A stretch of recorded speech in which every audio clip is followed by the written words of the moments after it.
Marcus Rollins. People call me Ghost. I earned that name because I move through the desert like smoke fast, quiet, and gone before the law can blink. I run a crew of bikers. We control the highways between Arizona and Nevada. No cops, no rules, just us. That's how it's supposed to be. But everything changed the moment I saw Elena Torres standing in her father's driveway with blood on her hands. Let me back up. It was June. Desert heat that could melt your brain. I was riding back from a run cargo I don't talk about, money I don't count in public. My brothers were behind me. 6 bikes, black leather, engines roaring like thunder. We don't stop for anyone, but that night we had to. There was a truck flipped on the side of Route 40, smoke pouring out. A man trapped inside, screaming. I could hear him over my engine, high-pitched, desperate, the kind of sound that gets under your skin. I should have kept riding. That's the rule. You don't stop. You don't help. You don't get involved. But I did. I pulled over, killed my engine. My crew stopped behind me. They didn't ask why. They knew me. I don't leave people to burn. I ran to the truck. The driver was pinned. Steering wheel crushed into his chest. Blood everywhere. His eyes were wide and wild. He grabbed my arm. "Please," he choked. "Please." I tried to pull him out. The metal was too hot. My hands were burning. My brothers shouted at me to leave him. They said cops were coming. They said it wasn't worth it. But I didn't stop.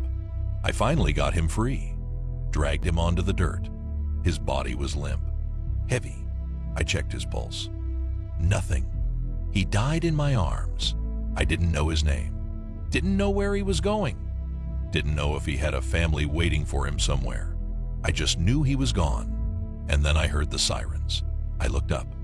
Red and blue lights cutting through the dark. A sheriff's car. Coming fast. My crew was already on their bikes. Engines roaring. Ready to run. But I stayed. I don't know why. Maybe I was tired of running. Maybe I wanted to do the right thing for once. Maybe I just didn't care anymore. The sheriff's car stopped 20 feet away. The door opened. A man stepped out.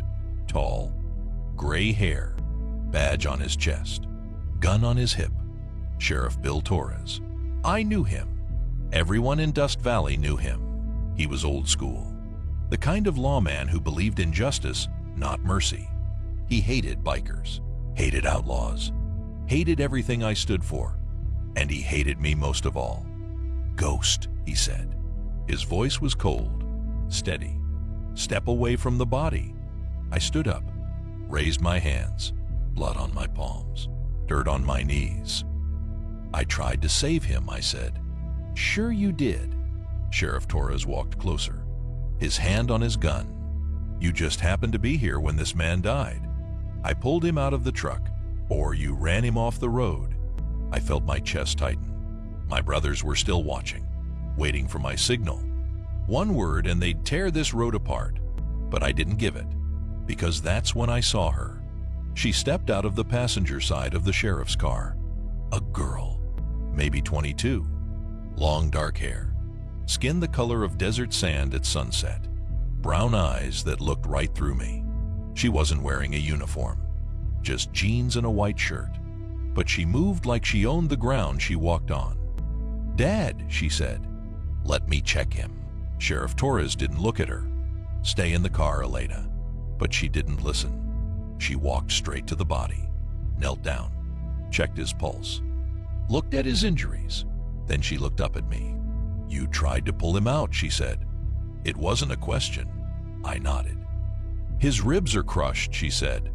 "He was dead before you got to him." Sheriff Torres glared at her. "Elena, I'm just saying what I see, Dad." She stood up, wiped her hands on her jeans. Blood smeared across the denim. "He didn't kill this man, the crash did." The sheriff's jaw tightened. He looked at me, then at his daughter, then back at me. "Get out of here, Ghost," he said. Before I changed my mind, I should have left, should have climbed on my bike and disappeared into the dark. But I couldn't stop looking at her. "Elena." She looked back at me, not with fear, not with disgust, just curiosity, like she was trying to figure me out. "Thank you," I said. She didn't smile, didn't nod, just turned and walked back to the car. I got on my bike. My crew followed. We rode into the night, but I couldn't forget her. 2 weeks later, I saw her again. I was at a bar on the edge of town, the kind of place where nobody asks questions and everybody minds their business. I was drinking alone, trying to forget the dead man's face, trying to forget the way the sheriff looked at me like I was dirt, trying to forget Elena. Then she walked in. She was alone. No uniform, no badge, just a girl in a leather jacket and boots. She saw me, walked straight to my table, sat down without asking. "You're Ghost," she said. "And you're the sheriff's daughter." "Elena," she corrected. "Not the sheriff's daughter. Elena." I studied her. She didn't look scared. Didn't look like she was here to start trouble. She looked tired, like she was carrying something heavy. "Why are you here?" I asked. "Because I need your help." I almost laughed. "You need my help? Your dad would put a bullet in me if he knew you were talking to me." "I know." She leaned forward. Her voice dropped. "That's why he can't know." I felt something shift in the air between us. Something dangerous. "What do you want?" I asked. She looked around the bar, made sure no one was listening. Then she pulled a folded piece of paper from her pocket, slid it across the table. I opened it. It was a prescription. Some kind of cancer medication. Expensive. Hard to get. "My mother is dying," Elena said. Her voice cracked just a little. "Stage 4. The insurance won't cover the medication she needs. The hospitals here won't help her. She has maybe 3 months left." I looked at the prescription, then at her. "What does this have to do with me?" "You run cargo across state lines," she said. "Everyone knows it. You can get things other people can't." I stared at her. "You want me to smuggle medicine for you. I want you to save my mother." I should have said no. Should have walked away. This was a trap. Had to be. The sheriff's daughter asking a biker to break the law. It didn't make sense. But the way she looked at me, it wasn't a trick. It was desperation. "Why me?" I asked. "Because you tried to save that man on Route 40, she said. "You didn't have to. You could have left him, but you didn't. That means something." I didn't know what to say. "Please," she whispered. "I'll pay you. I'll do whatever you need. Just help me." I looked into her eyes, saw the pain there, the fear, the hope, and I made the worst decision of my life. "I'll do it," I said. That was 3 months ago. Now Elena and I meet twice a week. I bring her the medication. She pays me in cash. We don't talk much. We don't ask questions. We just do what needs to be done. But somewhere along the way, something changed. I started looking forward to seeing her. Started thinking about her when I was on the road. Started imagining a life where I wasn't Ghost, the outlaw. Where I was just Marcus. A man who could love someone without destroying them. And I think she felt it too. Last week, after I gave her the medicine, she didn't leave right away. She sat with me in my truck. We talked. About her mother. About my crew. About the desert and the roads and the way the sun sets like fire over the hills. Then she kissed me. It was soft. Quick. Like she was testing something. When she pulled back, she looked scared. "I shouldn't have done that," she said. "Probably not," I agreed. But neither of us moved. "My father would kill you if he knew," she said. "I know. This can't happen, Ghost. I know." But it already had. Tonight, I'm supposed to meet her again. Same place, same time, same routine. But something feels wrong. I'm sitting on my bike outside the old grain mill where we always meet. The sun is setting, shadows stretching long across the dirt. Elena's late. She's never late. I check my phone. No messages, no calls. Then I hear the engines. Not hers, not a car. Bikes. A lot of them. I look up, see dust rising in the distance, headlights cutting through the dusk. My crew, all of them. They stop in front of me. 6 men, faces hard, eyes cold. Jax, my second in command, steps forward. He's been my brother for 10 years. Saved my life more times than I can count. "We need to talk, Ghost," he says. I don't like his tone. "About what?" "About the sheriff's daughter." My blood runs cold. We followed you," Jax says. His voice is flat, emotionless. "We know what you've been doing. We know about the medicine. We know you've been seeing her." I stand up. "It's not what you think." "Then what is it?" Jax steps closer. "Because from where I'm standing, it looks like you're in bed with the law. Looks like you've been lying to your brothers. Looks like you've forgotten who you are." "I haven't forgotten anything." "Then prove it." Jax crosses his arms. "The sheriff's been moving against us, shutting down our routes, raiding our suppliers. Someone's feeding him information, and it started right around the time you started seeing his daughter." My heart is pounding. "Elena wouldn't she?" Jax's eyes are hard. "You think she cares about you? You think she's not using you to take us down?" I want to say no, want to defend her, but I can't, because I don't know for sure. "Ghost," Jax says quietly, "you're my brother. I love you. But if you don't end this, the crew will, and it won't be pretty." I stare at him, at my brothers, at the only family I've ever had. Then I see headlights in the distance. Elena's car. She's here. Jax sees it too. "What's it gonna be, Ghost, her or us?" Elena's car pulls up. She steps out, sees me, sees my crew. Her face goes pale. "Marcus," she says softly, "what's going on?" And that's when I see the sheriff's car pull up behind her. Sheriff Torres steps out, gun drawn, eyes locked on me. "Elena," he says, his voice shaking with fury. "Get away from him, now." Elena doesn't move. "Dad, now." She looks at me, terror in her eyes. And I realize the truth. She didn't betray me, but someone did. And now we're all about to pay. The sheriff's gun is pointed at my chest. My crew has their hands on their weapons. Elena is frozen between us. And I have maybe 3 seconds to decide who lives and who dies. "Dad, put the gun down," Elena says. Her voice is shaking. "Please." I said get away from him, Elena. Sheriff Torres doesn't take his eyes off me. "This man is a criminal, a drug runner, and you've been helping him." My stomach drops. He knows. Elena's face goes white. I'm a sheriff, Elena. You think I don't know what's happening in my own town, in my own family?" His voice cracks. "I've been watching you, following you, and tonight I followed you here." I see the pain in his eyes, the betrayal. This isn't just a lawman catching a criminal. This is a father watching his daughter choose the wrong man. And he's not wrong.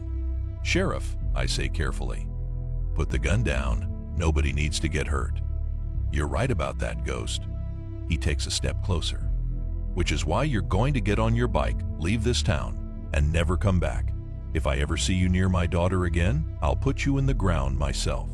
Jax laughs behind me. It's a cold sound. Mean. "You really think you can run us out of town, old man?" Jax says. "There's 7 of us and 1 of you. Do the math."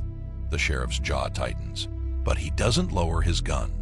Elena turns to me, tears in her eyes. "Marcus, just go, please, before this gets worse." "Listen to her, Ghost," the sheriff says. "Be smart for once in your life." Every part of me wants to stay, wants to fight, wants to tell the sheriff that I love his daughter and I'm not leaving without her. But I can't, because if I stay, people will die, and Elena will be caught in the middle. I look at Jax, at my brothers. They're waiting for my signal. One word and they'll make this sheriff disappear. One word and Elena's father will be dead in the dirt. I can't do that to her. "Stand down," I tell my crew. Jax's eyes go wide. "Well..." I turn to the sheriff. "We're leaving, but this isn't over." "Yes, it is," the sheriff says. "You come back, you die. That's the deal." I look at Elena one last time. She's crying now, silent tears running down her face. "I'm sorry," I whisper. Then I get on my bike. My crew follows. We ride away into the dark. and I leave her standing there. We ride for an hour, straight into the desert. No destination, just movement, just distance. Finally, Jack signals for us to pull over. We stop at an abandoned gas station off Route 40, the same road where I met Elena 3 months ago. My crew kills their engines, gets off their bikes. They're all staring at me. Jack steps forward. His face is hard. "What the hell was that?" he says. "I made a call." "You made the wrong call." Jack shoves me, hard. "We could have ended this right there, could have put the sheriff down, could have sent a message, but you walked away. Because of her." I shove him back. "That's right, because of her. You got a problem with that?" "Yeah, I do." Jax gets in my face. "You're not thinking straight, Ghost. You're letting this girl mess with your head, and it's gonna get us all killed. Elena's not the enemy. Then who is?" Jax spreads his arms. "Because someone's feeding the sheriff information. Someone's helping him shut down our routes. Someone's trying to destroy this crew. And it all started when you met her." I want to argue, want to defend Elena, but I can't ignore the facts. The sheriff has been one step ahead of us for weeks. Raids on our suppliers, roadblocks on our routes, arrests of people we work with. Someone's talking, but it's not Elena. It can't be. "I'll figure it out," I say. "You better." Jax turns away. "Because the crew's losing faith in you, Ghost. They're starting to think you've gone soft, that you care more about some girl than your brothers. That's not true." "Then prove it." Jax looks back at me. "End this, tonight, or we will." He gets on his bike. The rest of the crew follows. They ride off into the dark, leaving me alone. I stand there in the empty gas station parking lot, desert wind blowing dust across the cracked pavement, the moon hanging low and yellow over the hills. I pull out my phone, stare at Elena's number. I should delete it, should forget her, should do what the sheriff said and never look back. But I can't, because I love her, and love makes you stupid. I dial her number. It rings once, twice, 3 times. Then she answers. "Marcus." Her voice is small, scared. "Are you okay?" I asked. "No." She's crying. "My dad knows everything, about the medicine, about us. He's so angry, Marcus. I've never seen him like this. I'm sorry. Don't apologize." She takes a shaky breath. "This is my fault. I should have been more careful. I should have, Elena. Listen to me." I grip the phone tight. "Your dad said someone's been feeding him information. Do you know who?" She's quiet for a long moment. "Elena? I think it might be my brother," she whispers. I freeze. "Your brother? You never mentioned a brother." "Because we don't talk about him." Her voice drops even lower. "His name is Danny Torres. He's my half-brother. Same father, different mother. He's complicated." "What does that mean?" "He used to run with a biker crew years ago, before I was born. But he got caught, did time. When he got out, my dad gave him a job as a deputy, trying to keep him on the straight path." My blood runs cold. "Elena, what crew did he run with? I don't know the name. Some gang out of Nevada. Why?" I close my eyes. Feel the pieces clicking into place. "What does Danny look like?" "Tall, covered in tattoos, scar across his left eye." She pauses. "Marcus, what's going on?" I know exactly who she's talking about. Danny Torres. We called him Viper back in the day.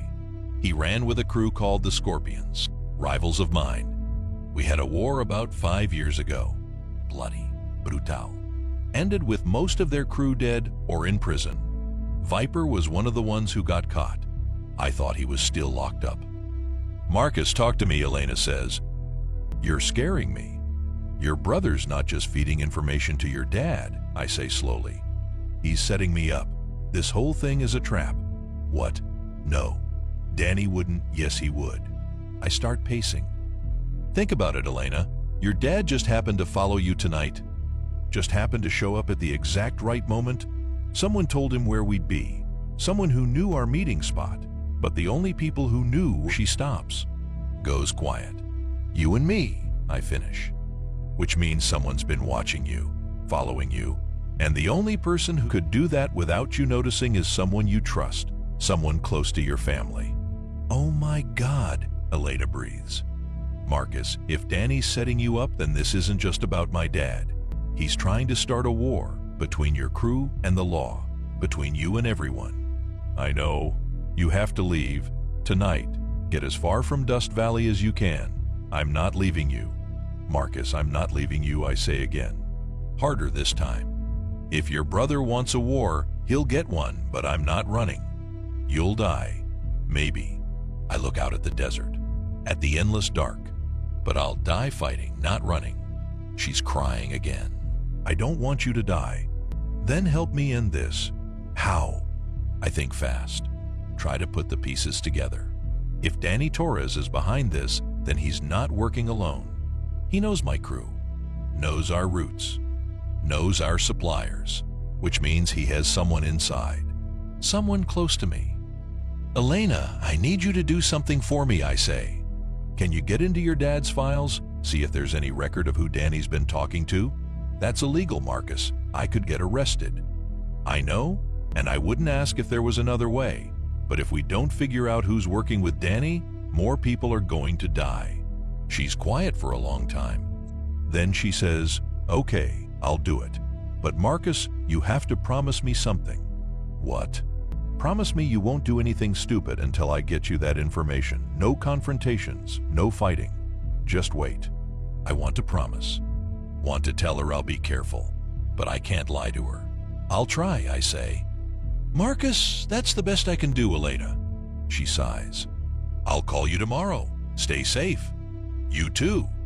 She hangs up. I stand there in the dark, phone in my hand, wind in my hair, and I know what I have to do. I ride back to our clubhouse. It's an old warehouse on the edge of town. Graffiti on the walls, bikes parked out front, music thumping inside. I walk in. My crew is there, drinking, laughing, acting like nothing happened. But I can feel the tension, the eyes on me, the whispers. Jax is at the bar. He sees me, raises his glass. Ghost, he says. Thought you ran off to cry about your girlfriend. The room goes quiet. I walk straight to him, get close, look him in the eye. We need to talk, I say. Alone. Jax smirks, sets down his glass. Sure, brother, let's talk. We go to the back room, close the door. It's just the two of us now. What's this about? Jax asks. I study his face, looking for any sign, any tell. Danny Torres, I say. Jax's expression doesn't change. Who? Sheriff's son used to run with the Scorpions. You remember him? Viper? Jax nods slowly. Yeah, I remember. Thought he was still locked up. He's out, and he's working with the sheriff, feeding him information about us. Jax's eyes narrow. How do you know? Because Elena told me. And you believe her? Yes. Jax shakes his head. Ghost, you're being played. Can't you see that? This girl is setting you up. Her whole family is. They want us gone. It's not her. Then who? Jax spreads his arms. Who's the rat, Ghost? Because it's not me. It's not the crew. So who? I stare at him, and I see something in his eyes. Something I've never seen before. Fear. Jax, I say slowly. How long have we known each other? 10 years. And in those 10 years, have I ever lied to you? No. Have I ever put anyone before this crew? Jax hesitates. No. Then trust me now, I say. Trust me when I say Elena's not the enemy. Trust me when I say someone's setting us up. And trust me when I say I'm going to find out who. Jax looks at me for a long moment. Then he nods. Okay, Ghost. I trust you. He heads for the door, stops, looks back. But if you're wrong about this girl and she gets one of our brothers killed, that's on you. He leaves.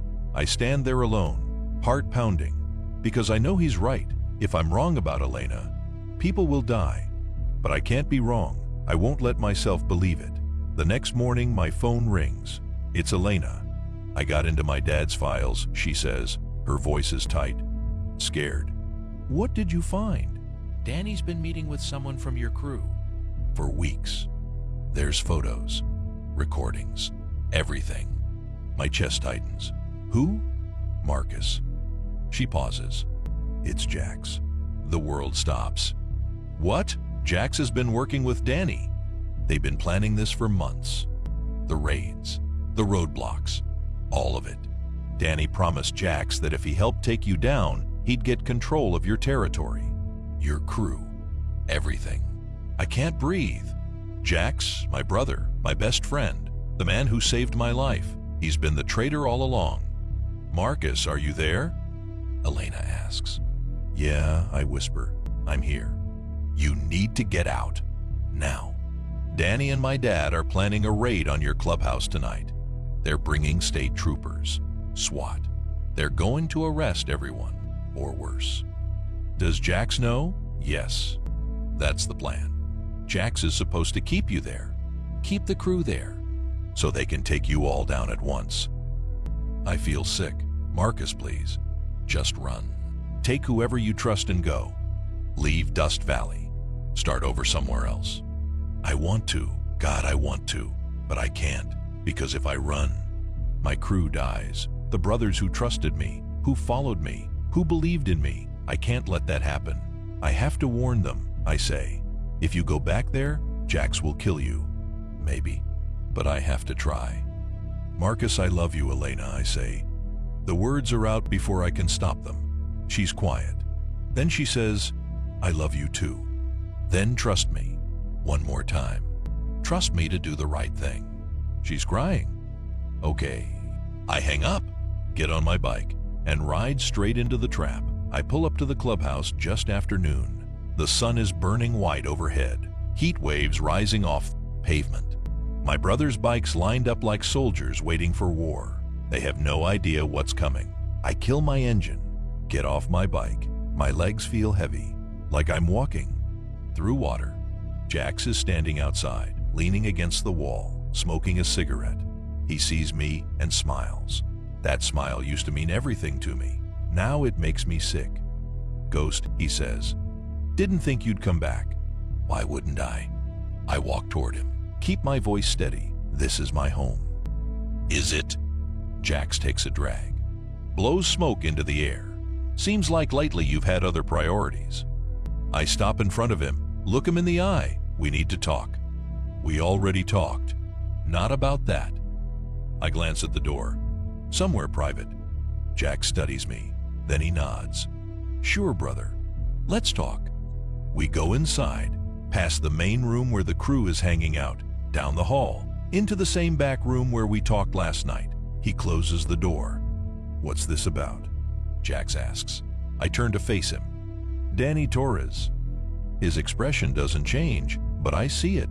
Just for a second, a flicker in his eyes, fear. What about him? Jack says carefully. He's been working with someone in our crew, feeding information to the sheriff, setting us up for a raid. Yeah, you mentioned that last night.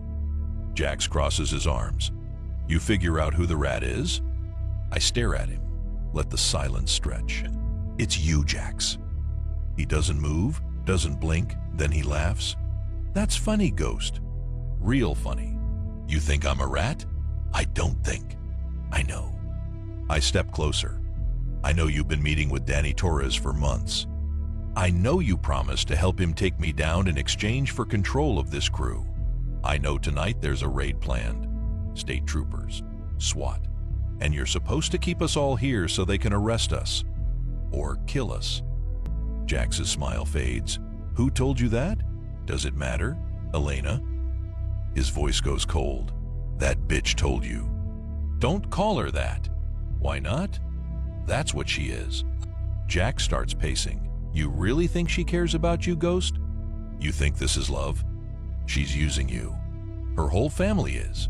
They want to destroy us. And you're too blind to see it. The only person trying to destroy us is you. Jax stops, turns to me. And for the first time in 10 years, I see real hatred in his eyes. You're damn right I am, he says, because you stopped being a leader the moment you met that girl. You got soft, weak. You put her before your brothers, before your crew. before everything we built. I protected this crew. You protected her, Jack shouts. You walked away from the sheriff because you didn't want to hurt her feelings.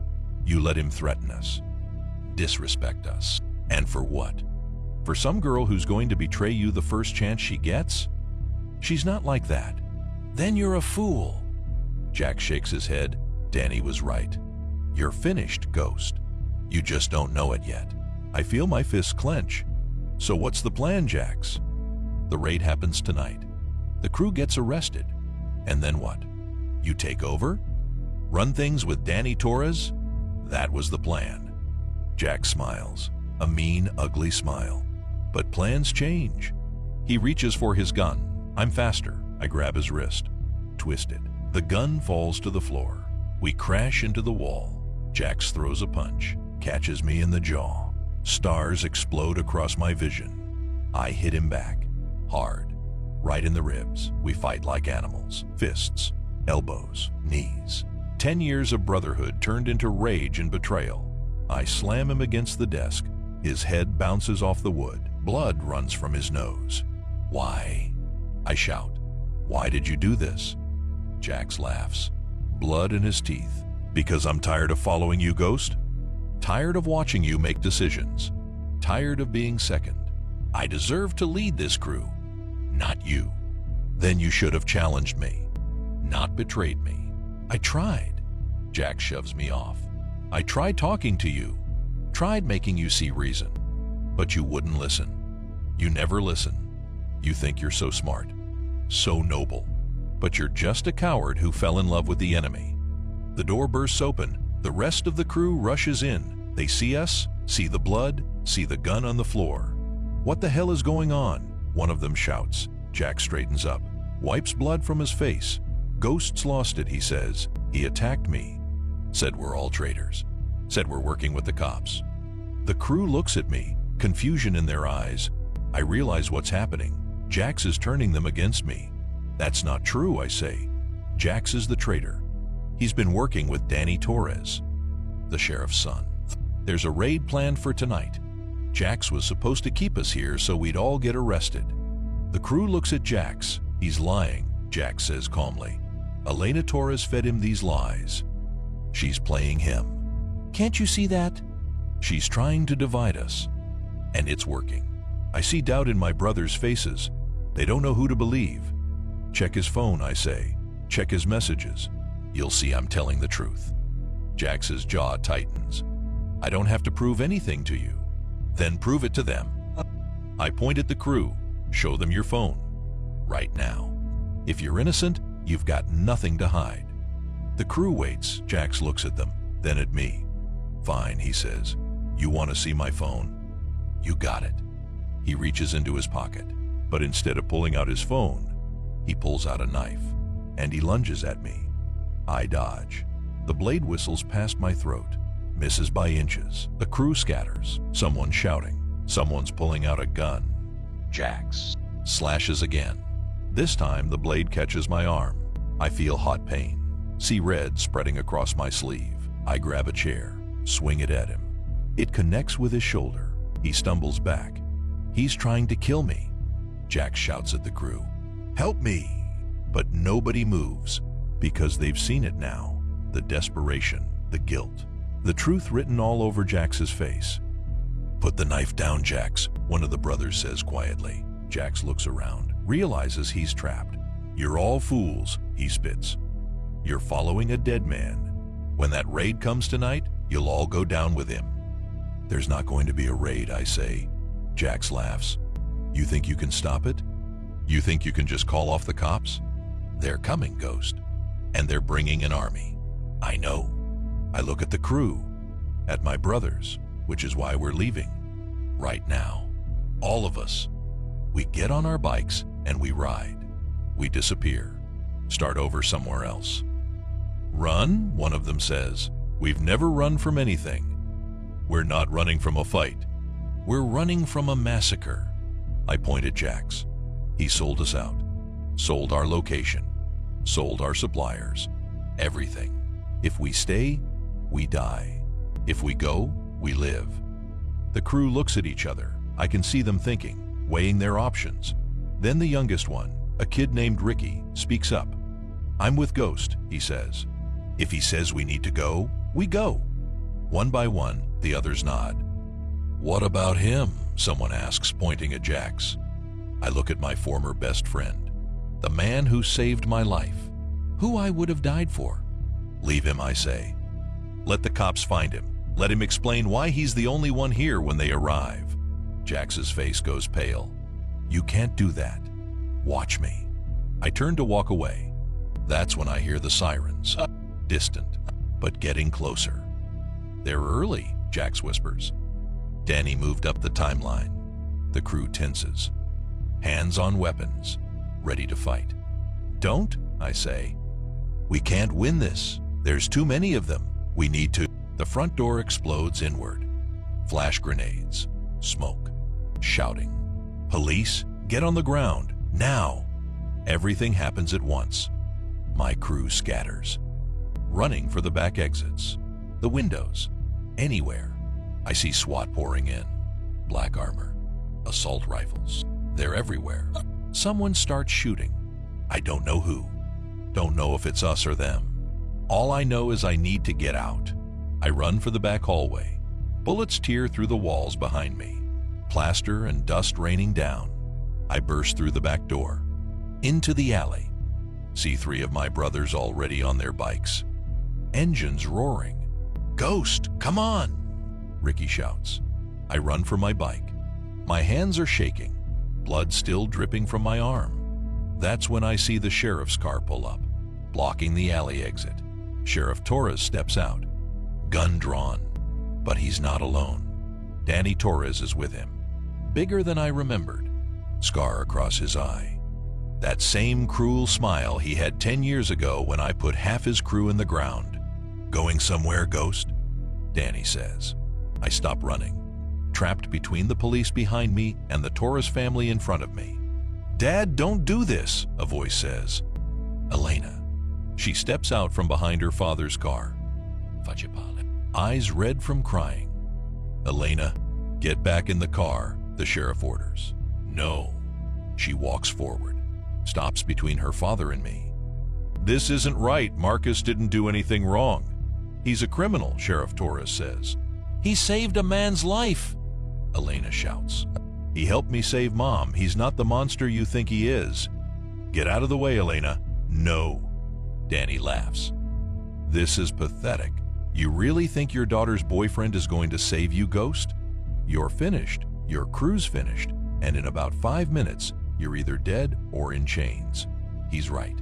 I look at my brothers, at Ricky, at the others. They're waiting for my signal, waiting for me to tell them what to do. I could fight, could go down swinging, take as many of them with me as possible. But then I look at Elena, standing there, between me and her father, choosing me over her own blood. And I know what I have to do. "Stand down," I tell my crew. "What?" Ricky stares at me. "Ghost, we can't." I said stand down. I raise my hands. Look at the sheriff. "I'll come quietly, but you let my crew go. They didn't do anything. This is all on me."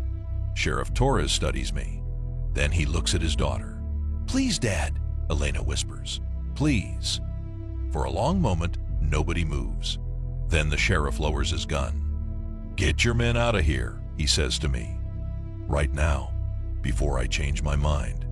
Ricky and the others hesitate. "Go," I tell them. "Get out of Dust Valley. Find somewhere safe. I'll catch up." "Ghost, go." They look at me one last time. Then they get on their bikes and ride. The sheriff steps aside, lets them pass. In seconds, they're gone. Just me and Elena and her family left in the alley. Danny's still smiling. "Noble sacrifice, Ghost. Real touching. But you're still going to prison." Actually, a new voice says, "He's not." We all turn. Jack stumbles out of the clubhouse, hands raised, blood all over his face. "I'm the one you want," he says. "I'm the one who's been working with Danny. I'm the rat. Ghost had nothing to do with it." The sheriff's eyes narrow. "What's true?" Jax looks at me. and I see something in his eyes I never thought I'd see again. Regret. I set Ghost up, sold him out, sold the whole crew out, because I was jealous. Stupid, but Ghost, he's clean, always has been. Danny's smile disappears. Jax, shut up, don't, and Danny promised me the crew. Jax continues, ignoring him.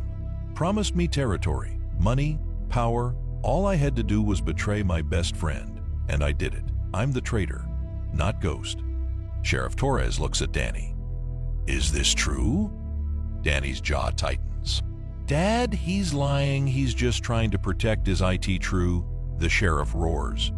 Danny goes quiet. Then he nods. Yeah, he mutters. It's true. I recruited Jax, promised him Ghost territory.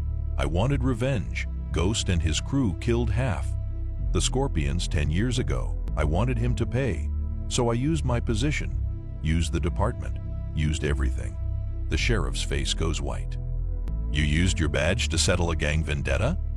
What else was I supposed to do? You gave me this job, forced me to play deputy. But I'm not a cop, Dad. I never was. I'm an outlaw. Just like Ghost. The only difference is I got caught, and he didn't. Sheriff Torres looks at his son like he doesn't recognize him. Then he turns to me. Get out of here, he says quietly. What? I said get out of here. Take Elena, leave Dust Valley, and don't come back. Dad, Danny starts. You're under arrest, the sheriff says to his son. His voice is dead, empty. For conspiracy, for obstruction of justice, for everything. You can't arrest me. I'm your son. You stopped being my son the moment you put on that badge and lied to me. Sheriff Torres pulls out handcuffs, snaps them on Danny's wrists. Officers, take him into custody. SWAT emerges from the clubhouse. They grab Danny, start dragging him away. This isn't over, Ghost, Danny shouts. You hear me? This isn't over. But I'm not listening. I'm looking at Elena. She's crying, shaking, her whole world falling apart. I walk to her, pull her into my arms. It's okay, I whisper. It's over. My family, she sobs. My brother. I know. Sheriff Torres watches us. Then he turns away. Sheriff, I call after him. He stops, doesn't look back. Thank you, I say. Don't thank me, just go. And if I ever see you in this town again, I will arrest you. I don't care what my daughter says. Understood? He walks away, leaves me standing there with Elena. Jax is still sitting on the ground, bleeding, broken. I walk over to him. Why'd you do it? I asked. Why tell the truth? Jax looks up at me, tries to smile. Because you were right, about everything, about Elena, about the crew, about loyalty. I was wrong, and I'm sorry. Sorry doesn't fix this. I know. He coughs, blood on his lips. But maybe it's a start. I stare at him for a long moment. Then I turn and walk away. Ghost, he calls after me. I don't stop. I'm sorry, he shouts. I'm sorry. His voice echoes through the alley. But I keep walking. 3 days later, Elena and I are sitting in a diner 200 miles outside Dust Valley. We're drinking coffee, not talking much, just sitting. Her mother's medicine is on the table between us. The last batch I was able to get before everything fell apart. What are you going to do now? Elena asks quietly. I don't know. I stare into my coffee. My crew's scattered. Jax is in prison. Danny's in prison. The clubhouse is shut down. Everything I built is gone. You could start over, somewhere new. She reaches across the table, takes my hand. You could stay with me. I look at her. Your father said, I don't care what my father said. Her grip tightens. I love you, Marcus, and I want to be with you. Not Ghost, not the outlaw. You, the man who tried to save a stranger on the side of the road. The man who helped me save my mother. The man who chose to walk away instead of fight. I'm not sure that man exists. He does. I've seen him. She smiles. Sad but hopeful. And I think he's tired of running. I think about the road, about the wind and the speed and the freedom, about the life I've lived for 34 years. Then I think about Elena. about her laugh, about the way she looks at me like I'm something worth saving. And I realize she's right. I am tired of running. Okay, I say, I'll stay. Her smile gets bigger. Really? I squeeze her hand. But Elena, if I stay, things have to change. I can't be Ghost anymore. I can't run cargo. I can't live that life. I need to be normal, or as close to normal as I can get. I don't want normal. She leans forward. I want you, whatever that looks like. I lean across the table, kiss her, soft and slow. When I pull back, she's crying again. But this time they're good tears. So what now? She asks. Now we figure it out. Together. Together, she repeats. I pay the bill. We walk out into the parking lot. The desert sun is setting, painting the sky red and gold. My bike is parked next to her car. I look at the machine that's been my whole life. Then I look at Elena, and I make my choice. I take off my leather jacket, fold it up, leave it on the seat. You're leaving it? Elena asks. I don't need it anymore. What about your crew? What if they need you? They'll find me if they need to, but for now, I need to focus on building something new, something better. I get in Elena's car. She starts the engine. As we drive away, I watch my bike in the side mirror, getting smaller and smaller, until it's gone. 6 months later, I'm working at a garage in Phoenix, fixing cars, changing oil, normal work. Elena's mother is in remission. The medicine worked. She has maybe a year, maybe more. Every day is a gift. Elena and I have a small apartment. Nothing fancy, but it's ours. I still think about the road sometimes, about Jax and the crew and the life I left behind, but I don't miss it, because I have something better now. I have Elena, and I have a chance to be the man she thinks I am, the man who saves people instead of running from them, the man who chooses love over loyalty to a life that was killing him. I'm not Ghost anymore. I'm just Marcus. And for the first time in my life, that's enough. Late one night, my phone rings. I don't recognize the number. I answer. Ghost, a voice says, familiar. Tired. Ricky? Yeah, it's me. He sounds relieved. I've been looking for you for months. The crew's back together. We're rebuilding, stronger than before. We need you, Ghost. We need our leader back. I look at Elena sleeping next to me. Peaceful. Safe. I'm not Ghost anymore, I say quietly. What? I'm done with that life, Ricky. I'm sorry, but I can't go back. There's a long silence. Are you happy? Ricky finally asks. I look at Elena again. Think about the garage, the apartment, the simple, quiet life we're building. Yeah, I say. I am. Then I'm happy for you, brother. His voice cracks a little. You deserve it. After everything, you deserve to be happy. Thank you. Take care of yourself, Ghost, or Marcus, or whoever you are now. You too, Ricky. I hang up. Elena stirs next to me, opens her eyes. Who was that? She asks sleepily. Nobody important, I say. She smiles, closes her eyes again.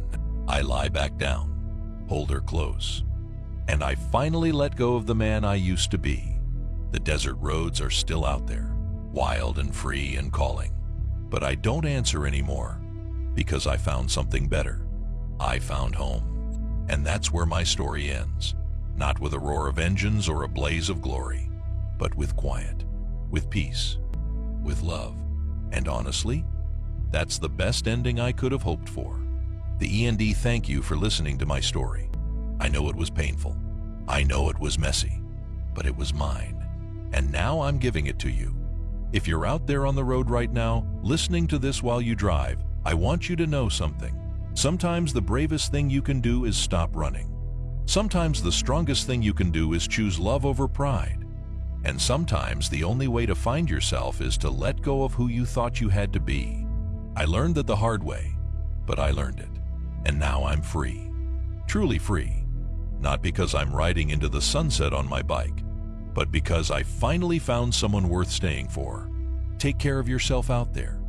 And if you ever find your Elena, whoever that is for you, don't let them go. Trust me, it's worth it.